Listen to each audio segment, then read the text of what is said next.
You've reached the busy signal. I'm Jim, your host, and this podcast is all about revisiting the pop culture we grew up with. From the TV shows and movies we love, to music, commercials, and the moments that never really left us.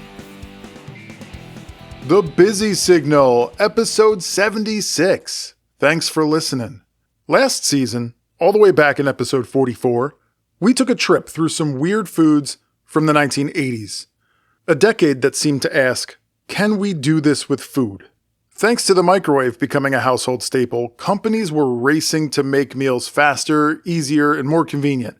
If it could be heated in 2 minutes, served in plastic, or served on a divided tray, somebody was putting it on the grocery shelves back in the 1980s. But in the 90s, well, the 90s had a completely different attitude. Instead of asking, can we do this with food? The 90s did things. Just because it could. Deal with it. This was the decade of extreme. Bigger was better until it wasn't. Then smaller was even better, but we'll get to that. But we supersized meals, shrunk snacks into tiny versions of themselves, and made drinks that looked like lava lamps. Outrageous and over the top was what the 90s were all about. Some of these foods disappeared almost as quickly as they arrived. Others became cult favorites that fans still want back, and every now and then, one of them makes a surprise comeback, reminding us just how fearless, or maybe just how reckless, the food industry was back in the 90s. So grab a kudos bar, pour yourself some Orbit, and let's revisit the strange, the colorful, and the wonderfully questionable foods that made the 1990s unlike any other decade. Let's get weird, right now, on the Busy Signal. Alright, before we get too weird, let's just wet our palate with some refreshment. A juice box, perhaps. I know what you're thinking. This wasn't just any juice box. This was a juice box specifically made for adults. Beaucoup. Introduced in 1990, Beaucou's name was a play on the French word beaucoup, meaning a lot. Because each carton held more juice than your typical kid's juice box. And this wasn't some sparkling fruit drink or soda alternative. It was just juice. In fact, Beaucoup leaned into the idea that adults didn't always want another fizzy drink. Sometimes they wanted something a little bit more sophisticated, with flavors like orange peach, white grape raspberry, black cherry white grape, orange banana, and tropical fruit. The packaging was half the gimmick. Instead of a short little juice box with a bendy straw, Beaucoup came in a taller, slimmer carton that looked like a more grown-up package. There were no straws. You peeled back a little foil pull tab and drank right from the top, almost like a bottle, but not. Later on, they actually did have Beaucoup in glass bottles, but those original cartons are what most of us remember. And I remember the ads pretty vividly. They starred comedian Richard Lewis, and he did his trademark neurotic stand-up kind of style in the ads. The jokes were clearly aimed at adults because Beaucoup was never supposed to be a kid's drink. So I go to a party and I got my choice of Coke or Pepsi. This isn't right. I want a Beaucoup, a 7-fruit blend Beaucoup. I mean, all this carbonation is very unsettling. I don't want to belch anymore. Belching is for babies. I want to be refreshed naturally, calmly. I mean, it's my undeniable right as a man of the 90s to quench my thirst in my own way. I want a Beaucoup. I've had it. People invite me to a party, I'm bringing my own Beaucoup. Beaucoup fruit juice cooler from McCain. Is that too much to ask? And at first, it actually did pretty well, but once the novelty wore off, adults mostly went back to the drinks they were already buying, so, ironically, it was kids like me who thought Beaucoup was the coolest thing ever. We were already drinking from juice boxes, so a taller one with fancy flavors and no straw? Yo, that made us feel pretty grown up, not gonna lie. And in the end, Beaucoup didn't actually make that much of a difference in the beverage world because adults never changed their habits and kids happily embraced the tall boy juice boxes. I loved Beaucoup. I mean, it was seriously my favorite. I begged my mom for it all the time. And she got it for me, by the way, because, she's awesome. Thanks, Mom. Eventually, I do remember it being sold in larger 32-ounce plastic bottles, but it disappeared by the mid-1990s. I don't remember seeing it anywhere after the mid-90s, but apparently it held on as a brand somewhere in the world officially until 2003. Here's one that I thought was pretty weird and exciting back in the day. Dippin' Dots. Dippin' Dots first hit the scene in 1988, but it truly is a 90s food. This amazing treat came about when microbiologist Kurt Jones accidentally stumbled onto a new way to make ice cream. Instead of slowly freezing it like traditional ice cream, he dipped the liquid mixture into liquid nitrogen, flash freezing each drop into tiny frozen beads. The result looked less like dessert and more like a bowl full of colorful pellets, or as I like to call it, ice cream caviar. By the early 90s, Dippin' Dots had become the ice cream of the future. You could spot their futuristic freezers at malls, zoos, amusement parks, fairs, and even baseball games. I remember even seeing Dippin' Dots vending machines. You could put a few bucks in, pick the flavor you want, and then a robotic arm with a vacuum would drop the cup of your choice into the retrieval door. It was really fun to watch, and I think they actually do still make those machines. So if you find one, have fun. Dippin' Dots certainly wasn't like your everyday ice cream. I remember it costing more than a regular ice cream cone. So for a lot of us, it was kind of like a special treat. If your parents said yes at the zoo or the fair, it kind of felt like you'd won the lottery that day. Obviously, Dippin' Dots is still around, but it's not the ice cream of the future anymore. It's become something even better. A nostalgic taste of the 90s. Or the caviar of ice cream. I'm determined to make this catch on. It should be a thing, right? Come on, guys. From futuristic flash frozen ice cream, let's move on to something that made even less sense, but could have only come from the 1990s. If Dippin' Dots reinvented ice cream, Bubble Jug tried to reinvent bubble gum, because instead of handing kids a stick of gum, the 90s basically said, what if we took gum apart and let kids put it back together in their mouths? Bubble Jug hit stores in 1992, and if you grew up in the 90s, there's a good chance you remember that pink little plastic milk jug rattling around in somebody's backpack, or getting passed around on the playground. It wasn't just bubble gum, it was practically a science experiment in your mouth. You'd pop the cap, dump the mix of sugary powder and tiny gum pellets in your pie hole, and after a few seconds of chewing, it transformed into an actual wad of bubble gum. Its slogan was shake, chug, chew. And honestly, for a kid, that was half the fun. The experience was weird and fun. The powder was incredibly sweet while the gum was forming, but once it finally came together, the flavor disappeared almost as fast as it arrived. It kind of reminds me of Fruit Stripe gum. Big burst of flavor, and then nothing. But nobody bought Bubble Jug because it was the world's greatest bubble gum. You bought it because it was weird, it was different, it was cool, and then it quietly disappeared from store shelves in the early 2000s. It became one of those nostalgic candies people thought they'd never see again. Until 2024, when Iconic Candy brought Bubble Jug back, giving kids another chance to relive the experience. So, if you've been craving another round of Shake, Chug, Chew, and your dental work is willing to cooperate, get at it. And while you were growing up in the 90s, you probably also remember those weirdly shaped Minute Maid juice bars. There was just something about them. Like, somehow they managed to make frozen fruit juice feel like a premium summer snack. And seriously though, it felt like that for me. These things were good. The first thing you noticed was the package though.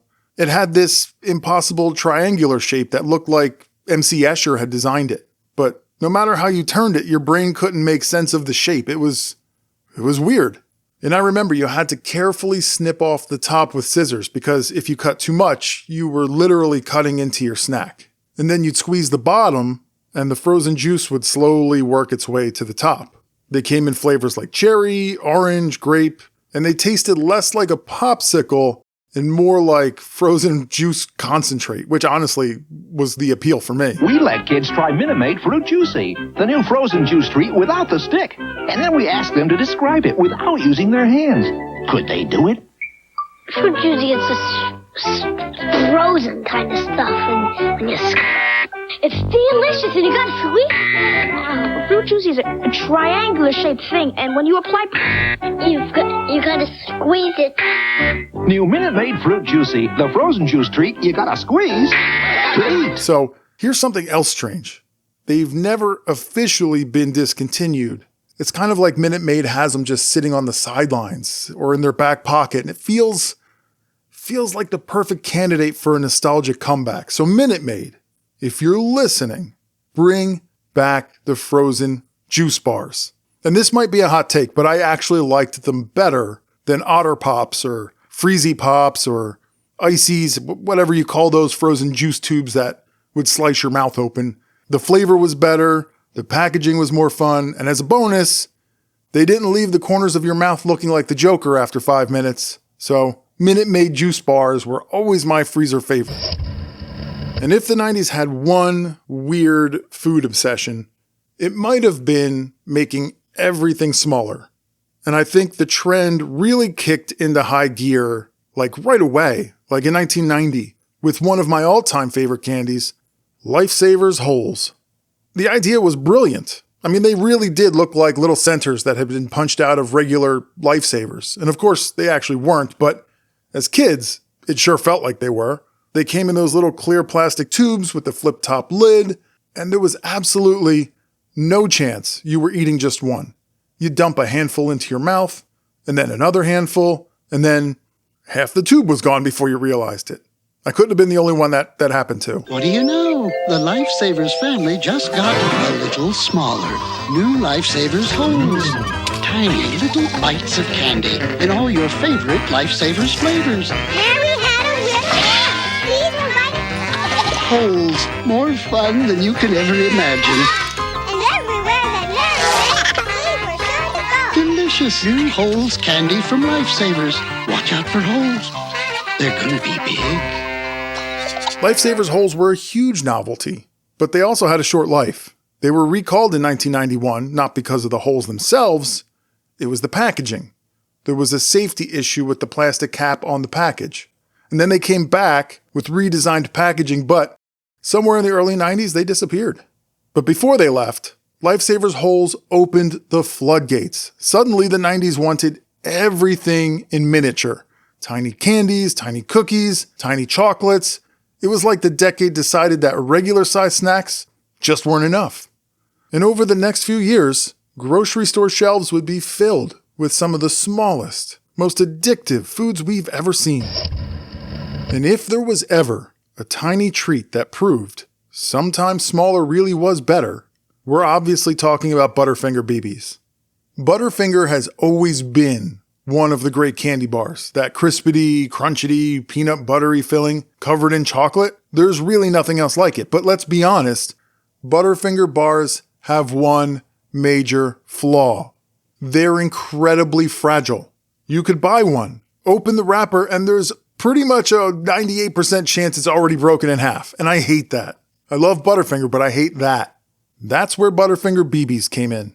Released in 1992, these little bite-sized pieces gave you all the Butterfinger goodness in a much more portable, snackable form. And honestly, that chocolate to filling ratio was way better. You got more chocolate coating surrounding that crispity, crunchity Butterfinger center, making every bite feel perfectly balanced. And of course, Butterfinger already had one of the biggest spokespeople of the 90s on their side, Bart Simpson. So naturally, he became the mascot for Butterfinger BBs as well. And those commercials were just as memorable as the candy itself. Math is easy. Let's say you have 15 Butterfinger BBs. And I take 5 of them. What do you have left? 1 less, sister. New crispity, crunchity Butterfinger BBs. Nobody better lay a finger on my Butterfinger. Sadly, Butterfinger BBs were discontinued in 2006, and I really do mean sadly. Leaving behind a generation of candy lovers still wondering why we can't have them back. Some candies disappear and we move on. Others leave a hole that literally is impossible to fill. And for a lot of people, that hole is shaped exactly like a Butterfinger BB. Following the success of Butterfinger BBs, Nestle understood the possibilities of miniaturizing candy bars, which is why in 1994, they released Buncha Crunch exclusively in movie theaters. It was basically everything people loved about the classic Crunch bar, just condensed into little pieces. Crunchy crisped rice, covered in creamy milk chocolate, no wrapper to fight with, no giant candy bar snapping in half, just a box of little chocolate-covered bites that were perfect for grabbing during a movie.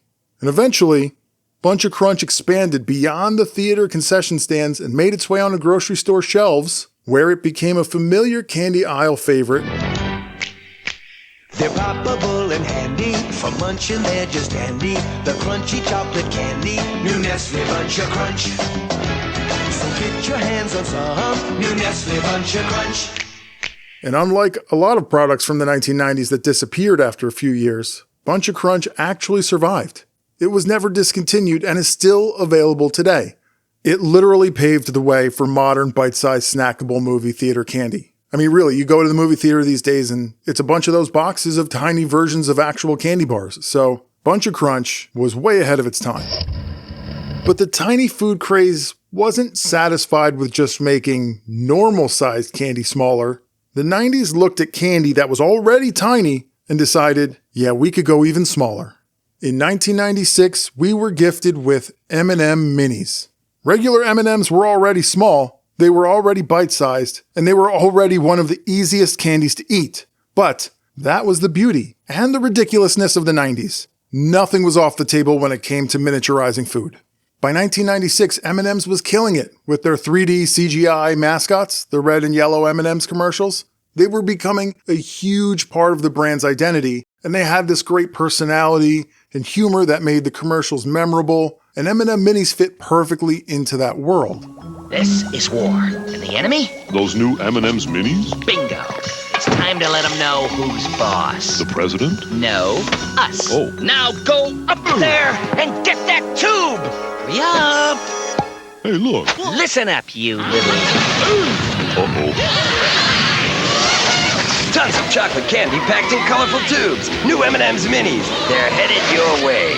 So, how are you at apologies? We are so sorry.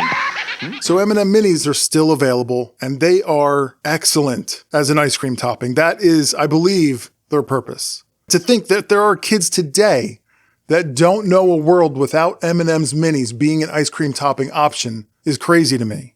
Like, we lived a long time without that option. We had to chew big M&Ms.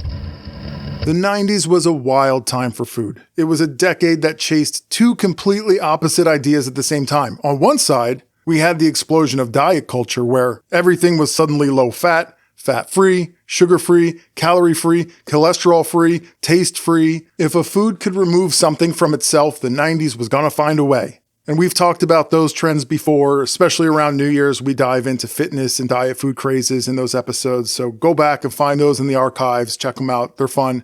But then there was the other side of 90s food. The loud, the extreme, the completely ridiculous, fun, and sometimes confusing foods. This was the decade that we had bubble gum that required assembly in your mouth.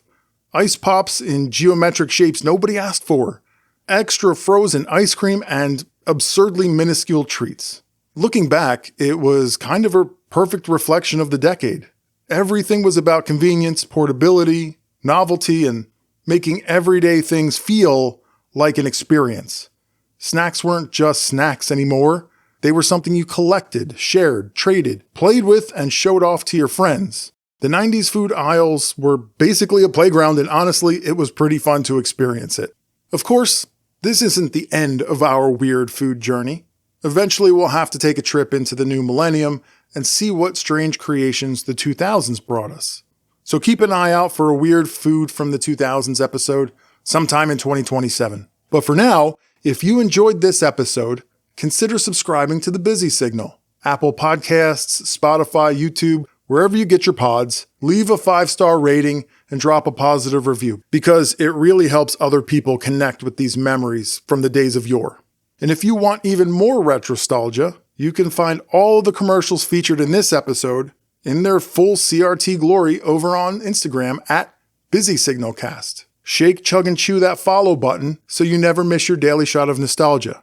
We also have weekly themes over on Instagram, and at the time of this recording, we're looking back at shopping spree contest commercials. So make sure you check out those because there's always something new to remember. And if you leave a review, a comment, or a message on Instagram, Apple Podcasts, Spotify, YouTube, you might just hear it read on a future episode, just like I'm about to do right now for longtime listener Gerospace on Instagram. He commented on episode 74, Long Live Physical Media. He wrote, I've never had a better music experience than on my bright yellow sports Walkman and a mixtape made from catching the right songs at the right time on the radio.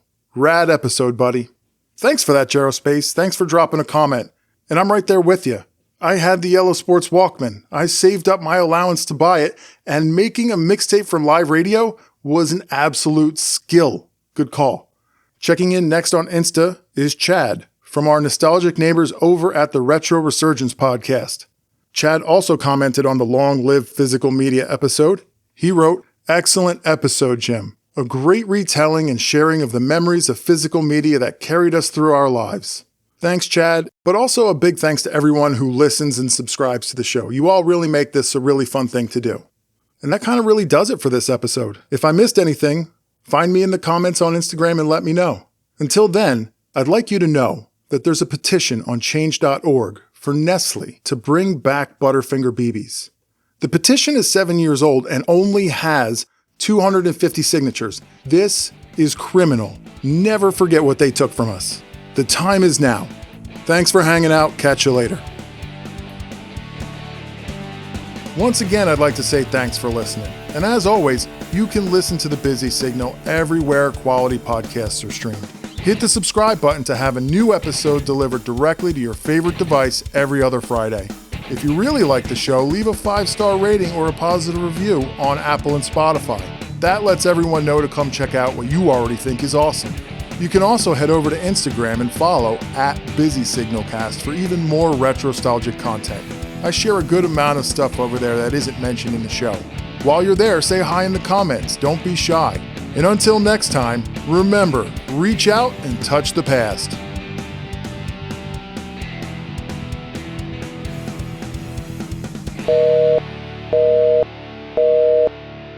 I mean, all this carbonation is very unsettling. I don't want to belch anymore.